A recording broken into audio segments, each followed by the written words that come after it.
لوی عید را روانه ده د یوازې د غوښه عید نه ده بلکې د نیتونه عید ده. عید الاضحی چې مونځ ته ورته لوی عید وایو. تاسو ګورئ اباسین خبر زویم ادریسان.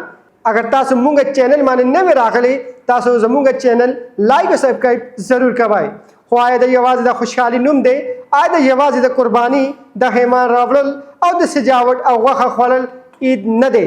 د ډېر زیات نه ده به مقصد دا دی د عید مونځ د حضرت ابراهیم علیه السلام او حضرت اسماعیل علیه السلام هغه قرباني را یادوي.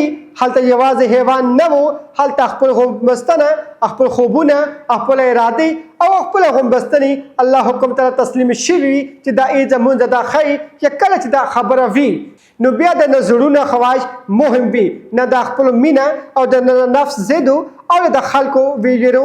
نن سبا د مونځ حیوانات قرباني کوو نو اصل قرباني هغه دی چې زړونه وي لکه غرور، کینیا، حسد، انا، بدی، د ځان برتري او نفس ته غومبستنې. اکثر خلک فکر کوي چې قرباني یوازې د حیوان نوم دی. نه، د قرباني چې کوم دی صرف غوښه نوم نه دی چې قرآن مونږ ته وایي نه هغې غوښه الله ته رسیږي به، نه هغې وینه الله ته رسیږي به، بلکې الله ته ستاسو نیت، ستاسو تقوا ورسیږي به. نو سوال دا دی چې آیا مونږ نیت هم د قرباني په شان پاک دی؟ آیا مونږ یوازې حیوان راوړو کې زړونه مو هم پاک کړي؟ آیا مونږ د یوازې غوښه وشیرو کې رښتیا مو هم بیا جوړ کړي دي؟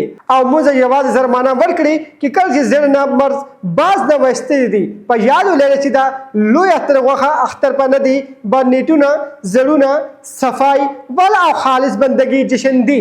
نو دا عید چې کله حیوان قرباني کوي نو د زړونه د ارادې وکړي لنن بابا یو زوازې الله لپاره ژوند کوم، نه بس حسد کوم، نه به نفرت ساتم، نه به چا زړه خزم او نه به بس زړه کې دا چاکینه ساتم. ځکه چې اصلي قرباني چې کوم ده هغه حیوان نه ده، اصلي قرباني چې کوم ده نفس اصلاح. الله پاک د مونځ د دې د اصلي رز را پېژندنې او زمونځ د قرباني د قبولي کړي دي. داسې مزید اپډیټس لپاره مسیح بل لایک سبسکرایب ضرور کوئ. د سره خپل میزبان ادریس خان له اجازه ورکوي. الله نیکبان.